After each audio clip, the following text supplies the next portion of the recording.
तो डिस्कस करते हैं। तो सबसे पहले मैं ये डिस्कस करता हूँ सीनियर सेक्शन इंजीनियर, इससे पहले हुआ था 2015 में। जिस तरह आरआरबी जेई का अगर मैं बात करता हूँ तो आरआरबी जेई का 2019 में एग्जाम हुआ था, लेकिन उससे पहले आरआरबी जेई का 2015 में भी एग्जाम हुआ था। लेकिन चूंकि सीनियर सेक्शन इंजीनियर का पोस्ट को बंद कर दिया गया था कुछ रीजन के चलते। क्या रीजन था, मैं आपको दो चीज़ बताया था, क्योंकि एक ये मानती थी कि सीनियर सेक्शन इंजीनियर जो होता है वो प्रमोशन के बाद बनेगा, थोड़ा एक्सपीरियंस मुझे चाहिए। तो ये बेतुका सवाल है, क्योंकि आईएएस भी बनता है बिना एक्सपीरियंस का, फिर तो बनाना नहीं चाहिए, उसको दरोगा या हवलदार बनाना चाहिए, फिर आईएएस बनाना चाहिए। तो ये दूसरा गलती क्या है, जो आपका अगर मैं बात करूं, जो बोर्ड है रेलवे का IRMS, ठीक है, इंडियन रेलवे मैनेजमेंट सर्विस, ये जो थ्रू दी बीटेक लड़का निकालते हैं, फिर आईएएस के थ्रू जो रिक्रूट करती है कुछ पोस्ट के लिए, वो टेक्निकल सिलेबस था, अब उसको नॉन टेक्निकल बना दिया गया है। तो टेक्निकल सिलेबस से एक ही अब पोस्ट बचा senior section engineer, that is why इस पे उसको फिर से रिज्यूम कर दिया गया है, ठीक है। और मैंने आपको सारा नोटिस पहले वीडियो में बता चुका हूँ कि कब तक आ सकता है क्या है।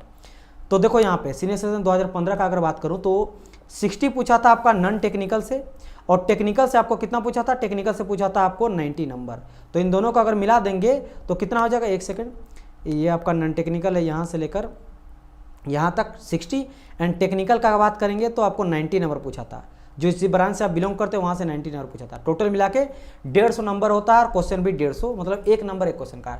टाइम मिलता है 120 मिनट, यानी 2 आवर का टाइम मिलता है, ठीक है। ये हो गया समय। ऑब्जेक्टिव टाइप का सारा क्वेश्चन रहता है, ठीक है। इसके अलावा बात करेंगे तो 2 घंटा आपको टाइम मिला, यू नो दैट। और नेगेटिव 1/3 रहता है, 1/3 आपको नेगेटिव रहेगा, 1/3 आपका नेगेटिव रहने वाला है। चलिए, अब ये पता होने के बाद now the point is, sir ji 2015 में जो जूनियर इंजीनियर का एग्जाम हुआ था तब, यानी देखो यहाँ पे क्वेश्चन थोड़ा पढ़ना तब आपको समझ आएगा। यहाँ देखो, in 2015 and earlier only 1 paper of RRB JE exam use to held which compare general awareness, उसमें क्या क्या रहता था उसके बारे में बता रहा है। General awareness, general science, math, reasoning, technical subject, यानी कि 2015 और 15 से पहले सिर्फ एक पेपर का एग्जाम होता था, वन पेपर का एग्जाम होता था, जिसमें रहता क्या क्या था, इसमें आपका रहता था general awareness, general science, math रहता था, एक second, general science, math, reasoning and आपका टेक रहता था। ये सभी रहता था, सब मिला के 150 नंबर का रहता था, एग्जाम होता था। जैसे मैंने अभी जस्ट दिखाया आपको ये सभी टॉपिक, तो यहाँ पे देख सकते हो रीजनिंग, जीए, मैथ और टेक्निकल और साइंस भी इसमें पूछा जाता था। जनरल अवेयरनेस में साइंस भी रहता था, करंट अफेयर भी रहता था, और हिस्ट्री पॉलिटी सब भी रहता था। तो द पॉइंट इज 2015 के बाद देखो यहाँ पे कहा गया 50:100 के रेशियो में रहता था, ठीक है। ये जेई का बात कर रहे हैं, जेई 150 नंबर का रहता था, जिसमें से 50 रहता था नॉन टेक और 100 रहता था टेक। ये 100 टेक और ये नॉन टेक आता था। द पॉइंट इज 2019 में जो एग्जाम हुआ था आरआरबी जेई का, CBT 1 और CBT 2 हुआ था। कंप्यूटर बेस्ड टेस्ट हुआ था और 2 स्टेट में हुआ था, जैसे 2 CBT में 2 स्टेज में हुआ था, 1 और 2। अगर पहला स्टेज का बात करेंगे तो था 100 नंबर का, टाइम मिला था 1.5 घंटा। सेकंड स्टेज का बात करेंगे तो 150 नंबर का था, टाइम मिला था 2 घंटा 120 मिनट। सब्जेक्ट पहला में भी मैथ था, है ना, और रीजनिंग था। फिर आप बात करेंगे जनरल अवेयरनेस था और साइंस था। सेकंड में बात करेंगे तो अवेयरनेस और साइंस दो आपका कॉमन था, मतलब ये 2 सब्जेक्ट आपका कॉमन रहेगा, जीए और साइंस। और बाकी देखो कंप्यूटर था, इन्वायरमेंट था नया, और टेक्निकल था 100 नंबर का।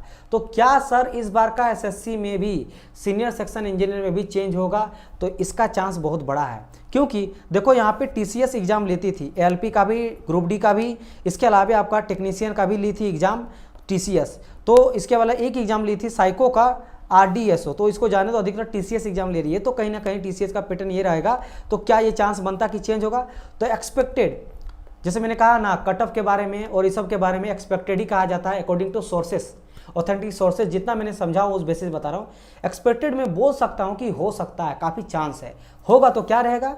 तब आपका 4 स्टेज में एग्जाम होगा। स्टेज का अगर मैं बात करूँ, सिलेक्शन स्टेज, पहला स्टेज में आपको टेक्निकल और पहला स्टेज जो होगा आपका कॉमन रहेगा फॉर ऑल ब्रांच के लिए कॉमन होने वाला, मैं आपको सिलेबस अभी बताऊंगा। और सेकंड नॉन टेक और टेक दोनों होने वाला है, दोनों होने वाला। एक सेकंड, यहाँ पे कॉमन फॉर ऑल ब्रांच तो नहीं होगा, बिल्कुल नहीं होगा, ठीक है। कॉमन फॉर ऑल ब्रांच यहाँ पे नहीं होने वाला, इस चीज़ को मैं कट कर देता हूँ, ठीक है। सॉरी फॉर एडिटिंग, अभी मैं एडिट करना हूँ, मुझे एडिट यहाँ पे करना पड़ रहा है, ठीक है, चलिए मैं ये क्या करा कि पहला स्टेज में आपको पूछा जाएगा नॉन टेक्निकल, सेकंड स्टेज जो होगा वो आपका टेक और नॉन टेक दोनों होने वाला है। जैसे मैंने कहा इसमें आपका रहेगा नॉन टेक में जनरल अवेयरनेस और साइंस पूछा जाएगा, उस जिसमें बायोलॉजी को हटाया जाएगा, ठीक है। और बाकी टेक्निकल 100 नंबर का रहेगा सभी ब्रांच का, जो भी आप ब्रांच से बिलोंग करते हो। और थर्ड में होगा डॉक्यूमेंट वेरिफिकेशन और फोर्थ में होगा मेडिकल एग्जामिनेशन। अच्छा, यहाँ पे बड़ा अच्छा मैंने ये दिखाया है रेड कलर से, मतलब इनिशियल स्टेज डेंजर है, रोड मतलब समझ रहे हो ना, रेड से इसको आप क्वालिफाई कर देगा, रेड येलो मतलब आप प्रिपेयर हो गए कि आप रेडी हो जाओ जॉब के लिए, मतलब अच्छे से तैयारी करो। जैसे आपका ये निकल जाता तो ग्रीन सिग्नल मतलब आपका जॉब के पास आप आने जा रहे हो, ठीक है। तो ये तरीका है। और एक बड़ा न्यूज़ क्या है कि इस बार का एग्जाम कौन लेगी, सीनियर सेक्शन इंजीनियर का जो एग्जाम लेने वाला है वो लेने वाला स्टाफ सिलेक्शन कमीशन। कौन लेगा, स्टाफ सिलेक्शन कमीशन इस बार एग्जाम लेगा। एक मीटिंग हुआ था, ये बात है 2 अक्टूबर का बात है, 6 अक्टूबर का बात है, 5-6 अक्टूबर में मैं 2021 का बात कर रहे हैं। तो जो भी था, जैसे उस समय में रेलवे चेयरमैन थे सुनीत शर्मा, ठीक है, बोर्ड एंड सीईओ थे, सीईओ चेयरमैन दोनों थे। इसके अलावा कुछ मेंबर फाइनेंस में भी बैठे थे, बड़े बड़े जो भी मंत्री है ना वो बैठ के मीटिंग हुआ था। AIRF का भी मेंबर थे, NFIR का भी मेंबर थे। तो ये सभी बैठ के ये लिया गया, डिसाइड किया गया कि इस बार का चाहे वो सीनियर सेक्शन इंजीनियर का रहे या फिर CMS का रहे फिर CDMS का रहे, इसका जो एग्ज़ाम है ना वो कराएंगे थ्रू SSC यानी स्टाफ सिलेक्शन कमीशन, जो JEE का एग्जाम कराती है, SSC JEE का। Reason you know that SSC JEE काफ़ी fast, SSC staff selection commission जल्दी एग्जाम कराती है। और RRB 3 साल 4 साल। आप देखो 2019 का जो है, जो 19 में JEE निकला था उसका सब कुछ होते होते जो है वो 2022 तक चल गया था, ठीक है। तो 3 साल 4 साल प्रोसेस ले लेती है एग्जाम कराने में। तो ये 2018 का मान लो, अब 18 में नोटिफिकेशन आया था, तो समझ लो 3-4 साल ले लेती है। क्योंकि स्टाफ सिलेक्शन कमीशन थोड़ा फास्ट करती है, तो वो सोचिए कि चलो भाई अभी तो ज़रूरत है। और मैं आपको पहले बता दिया हूँ कि बहुत इंपॉर्टेंट है, अभी के टाइम पे बहुत कमी है, मतलब मजबूरी है रेलवे को रिक्वायरमेंट का, सीनियर सेक्शन का, JEE का। तो इस जो मतलब SSC को क्यों दिया गया तो जल्दी एग्जाम हो, जल्दी सारा प्रोसेस हो, जल्दी मुझे मिले, ठीक है। तो सीनियर स्टाफ सिलेक्शन कमीशन, तो it's a good news for all of you कि जल्दी एग्जाम होगा। चलिए अब बात करते हैं कि अगर जैसे मैंने कहा एक्सपेक्टेड अगर चेंज होगा सिलेबस तो क्या रहने वाला पेपर 1 का। तो ऑब्जेक्टिव दोनों रहने वाला है, CBT 1 जो होगा ऑब्जेक्टिव होगा। 100 नंबर का क्वेश्चन पूछा जाएगा आपसे, 90 मिनट टाइम मिलने वाला है और 1/3 नेगेटिव रहेगा। जैसे मैंने कहा इसमें आपका प्योर नॉन टेक रहेगा और कॉमन फॉर ऑल ब्रांच रहेगा, ठीक है। ऑल ब्रांच के लिए आपका कॉमन रहेगा और कॉमन रहेगा, ठीक है, कॉमन रहेगा सबके लिए। मैथमेटिक्स पूछा जाएगा 30 नंबर का। देखो जो आपका RRB JEE का सिलेबस ना ऑलमोस्ट वही सेम होगा। मैथमेटिक्स 30 नंबर का 30 क्वेश्चन रहेगा। जनरल रीजनिंग वगैरह का 25 नंबर का 25 क्वेश्चन रहेगा। जनरल अवेयरनेस 15 क्वेश्चन का। जनरल साइंस रहेगा 30 मार्क्स का। Total 100 number 100 question. कुछ थोड़ा बहुत इसमें चेंज कर सकता है, मैथ का क्वेश्चन बढ़ा के साइंस का बढ़ा सकता है, ये हो सकता है, या फिर साइंस काफ़ी है, जनरल अवेयरनेस के जगह में थोड़ा घटा बढ़ा सकता है, तो कुछ इधर उधर हो सकता है। लेकिन लगभग अगर चेंज होगा, जहाँ तक मुझे लग रहा है 90% चेंज होगा। और बहुत सारे को लग रहा है, बहुत सारे ऑफिसर्स को भी लग रहा है कि बहुत ज़्यादा चांस है कि सिलेबस चेंज होगा, क्योंकि RRB JEE का 2015 के बाद सिलेबस चेंज हुआ, पूरा रेलवे बोर्ड का सिलेबस चेंज किया सबका ही, ठीक है। तो ये भी चेंज हो सकता है, ग्रोडी का भी चेंज हुआ, LP का भी चेंज हुआ, तो ये भी चेंज हो सकता है, ठीक है। चलिए तो CBT 1 और CBT 2 का अगर मैं बात यहाँ पे करता हूँ तो यहाँ पे मैं बोल सकता हूँ कि ऑब्जेक्टिव ये भी रहने वाला है। इसमें आपको 150 नंबर का रहेगा, 120 मिनट टाइम मिलने वाला, 1/3 आपका नेगेटिव रहेगा। और टॉपिक का अगर मैं बात करूँ तो देख सकते हो यहाँ पे 2 कॉमन रहेगा। ये आपका था जनरल अवेयरनेस पहला CBT में भी और साइंस पहला CBT में भी। क्यों सर ये कॉमन क्यों रहता है ये भी बताओ। तो देखिए डियर, कॉमन इसलिए रहता है ना क्योंकि जनरल अवेयरनेस में करंट अफेयर आता है, तो करंट अफेयर का वो हमेशा दोनों में जरूरत पड़ेगा। और science, you are from technical background तो यू नो साइंस बेटर, तो दैट इज वाई दोनों रहेगा। 2 चीज़ एक्स्ट्रा ऐड हो जाएगा, बिकॉज आप सीनियर सेक्शन इंजीनियर बनोगे तो आपको कंप्यूटर का भी नॉलेज होना चाहिए। और दूसरा चीज़ इन्वायरमेंट का, इसलिए बिकॉज यू नो दैट आज के टाइम पे इंसान जो है वो धरती को नरक बना के छोड़ दिया है। ग्लोबल वार्मिंग देख लो, हीट देख लो, है ना, तो ये सभी चीज़ बढ़ गया। तो ग्लोबल वार्मिंग को रोकना, अगर मुझे जिस जगह मुझे नौकरी दे रहा है, जिस जगह में हम लोग खा पी रहे हैं धरती माँ, उसी को हम लोग बर्बाद करते हुए जा रहे हैं। तो हम लोग को इन्वायरमेंट का नॉलेज होना चाहिए। इसी के लिए टाइम पे, आज के टाइम पे इंडिया में कोई भी जो एग्जाम रहता है ना वो इन्वायरमेंट से क्वेश्चन तो डालता ही डालता है, ऐड करते जा रहा है। जिसमें नहीं हुआ अगले 1-2 साल में देखिएगा सब एग्जाम में ये चीज़ ऐड हो जाएगा। ये इसलिए ताकि एज ए ह्यूमन बींग आपको पता होना चाहिए कि कैसे अर्थ को बचाएंगे और क्या नेगेटिव इफेक्ट पड़ता है air pollution, water pollution, global warming, ozone layer, ये सभी चीज़ों से, एसिड रेन, सब चीज़ से। तो ये आपका टॉपिक रहने वाला। कुछ नंबर यहाँ पे देख सकते हो, जनरल से 15 रहेगा, साइंस वाला पार्ट से भी 15 रहेगा, कंप्यूटर से 10 रहेगा और इन्वायरमेंट से 10 रहेगा। तो इधर टोटल अगर बात करेंगे तो 50 नंबर हो जाएगा और 50 मार्क हो जाएगा।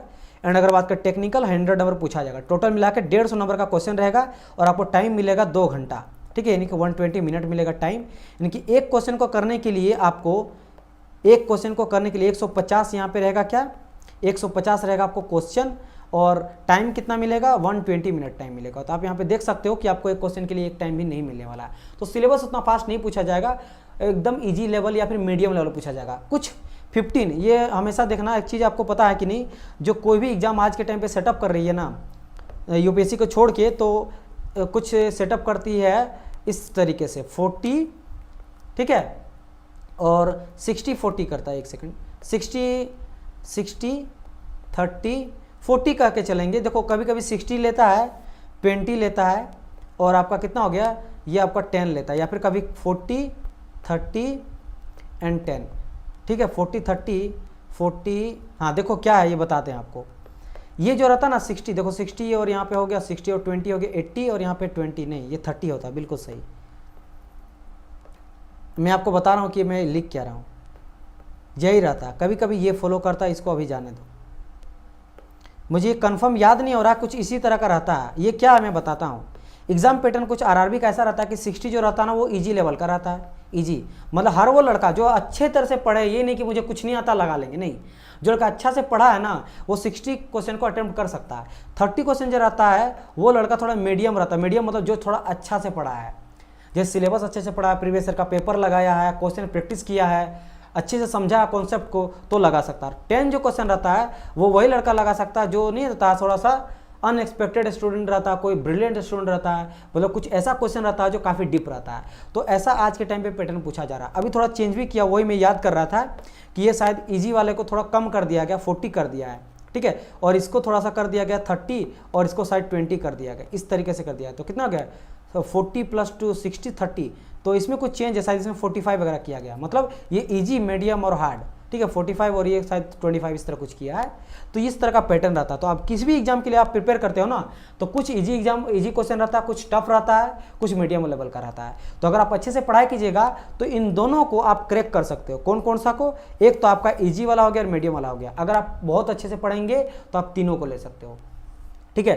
तो ये मैंने आपको यहाँ पे सब चीज़ बता दिया। चलिए सिलेबस थोड़ा देख लेते हैं कहाँ पे क्या क्या पूछा जाएगा। अगर मैं यहाँ पे बात करता हूँ जनरल अवेयरनेस का, तो करंट अफेयर रहेगा, जो भी करंट में हो रहा है, और इसके अलावा history, current event, geography, sports से रिलेटेड जो भी खेल में हो रहा है, बैंकिंग में जो भी चेंजेज हो रहा है, कुछ भी बजट वगैरह पेश हो रहा है वो आपसे पूछा जाएगा। स्टैटिक जीके, बड़ा छोटा लंबा, सबसे पहला कौन बना था, है ना, आईएएस ऑफिसर, या फिर सबसे बड़ा कौन सा डैम है, सबसे बिलियनियर कौन है, तो दिस या दैट, ये सब। साइंस टेक्नोलॉजी से क्वेश्चन पूछा जाएगा, इन्वेंशन डिस्कवरी पूछा जाएगा, इंपॉर्टेंट डेज पूछा जाएगा, बुक्स ऑथर पूछा जाएगा। और याद रखना यहाँ पे हिस्ट्री हो गया या फिर आपका पॉलिटी हो गया या कुछ भी हो गया, ये भी आपको ट्राई करेगा कि करंट से ही पूछे। आप बोलेंगे सर कैसे, हिस्ट्री अगर कुछ भी चेंज हुआ, जैसे कोई मान लो आज के टाइम पे क्या होता है, कहीं से होता कुछ खोज होता है, जैसे हड़प्पा सभ्यता वगैरह, वहाँ से कुछ मिलते रहता है, राजस्थान पे, गुजरात में, लोथल में, तो जो चीज़ मिलेगा तो वो बोल देगा कि बता, उससे रिलेट कर देगा कि चूंकि ये यहाँ से मिला है तो उससे रिलेट करके आपको हिस्ट्री से क्वेश्चन पूछ जाएगा। मान लो पॉलिटी से कुछ क्वेश्चन पूछना है, तो पॉलिटी में कुछ भी चेंज हुआ, नया कोई अमेंडमेंट हुआ, जीएसटी के बाद कोई अमेंडमेंट, मान लो नया अमेंडमेंट आया, तो जीएसटी कौन सा एक्ट के थ्रू लगा है, कौन सा अमेंडमेंट है पॉलिटी का, ठीक है, अमेंडमेंट होता है संविधान संशोधन, तो किन संशोधन के अकॉर्डिंग जीएसटी को लागू किया गया, ऐसा पूछेगा। ज्योग्राफी में कोई बॉर्डर नया बना तो उससे रिलेटेड पूछ देगा कि ये बॉर्डर जो बना है तो कौन सा यूनियन टेरिटरी है, तो ये क्या हो गया आपका ज्योग्राफी से रिलेटेड हो गया, लेकिन करंट से रिलेटेड। तो ध्यान रखना आपको करंट में ज़्यादा फोकस करना है, ठीक है ना। बात करते हैं रीजनिंग का, एंड वही रीजनिंग का ही बात करते हो। ये आप देख सकते हो सारा का सारा सभी इजी है, एनालॉग्स है, पजल है, मैट्रिक्स है, ऑर्डर रैंकिंग है, वर्बल रीजनिंग है, कोडिंग है, वर्ड है, ब्लड रिलेशन है, सिलोगिज्म है, अल्फ़ाबेट है, वेन डायग्राम है, डायरेक्शन है, नॉन वर्बल रीजनिंग है। तो इसके लिए RS अग्रवाल को ले सकते हो, काफ़ी बेस्ट हो जाएगा बुक, या फिर किरण पब्लिकेशन का। अर्थमेटिक मैथ का बात करेंगे, फिर से अग्रवाल को पढ़ सकते हो या फिर किरण को पढ़ सकते हो। Simple interest, simple simplification, profit loss, number system, search indices, sequence, series, ratio, proportion, percentage, number system, work time, continuity, time distance, trigonometry, मतलब हायर मैथमेटिक्स रहे या अर्थमेटिक रहे, सब कुछ आपको यहाँ पे पूछा जाएगा, ठीक है। लिमिट है, देखो यहाँ पे हायर मैथमेटिक्स का भी है, ट्रिगोनोमेट्री है, राइट। चलिए ये मैथमेटिक्स हो गया, ये सभी आप देख लेना।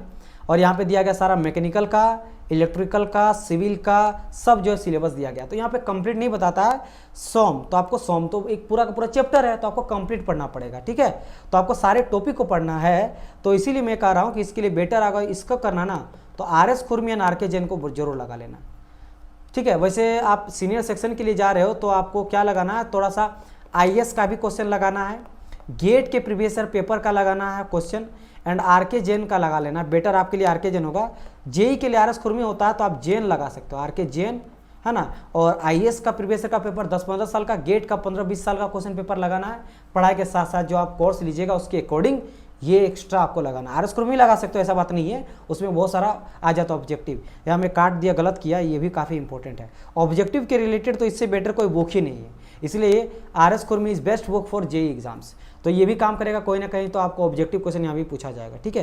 तो ये हो गया, और कुछ है सिलेबस कंप्यूटर का, इलेक्ट्रॉनिक्स का और इंस्ट्रूमेशन का, आप देख लीजिएगा, ठीक है। तो यहाँ मैंने जो ये बताया मैकेनिकल से रेडी बताया, because I am from mechanical engineering, तो आप देख लेना। जो देखो आप सिविल से रहे या फिर इलेक्ट्रिकल से, कहीं से भी, तो IS गेट का तो लगाए नहीं लगाना है। और RK जैन होगा आपके यहाँ, कुछ मान लो सिविल के लिए कुछ अलग बुक मिलता है तो वो आप लगा लेना। लेकिन ये हो गया आपका क्या, जो प्रीवियस ईयर का पेपर से पता चला किस लेवल का क्वेश्चन पूछता है, और सीनियर सेक्शन का अगर प्रीवियस ईयर का पेपर मिल गया तो और अच्छी बात है। चलिए, तो यहाँ से आपको ओवरऑल जितना भी इंपॉर्टेंट चीज़ है वो सारा मैंने आपको बता दिया।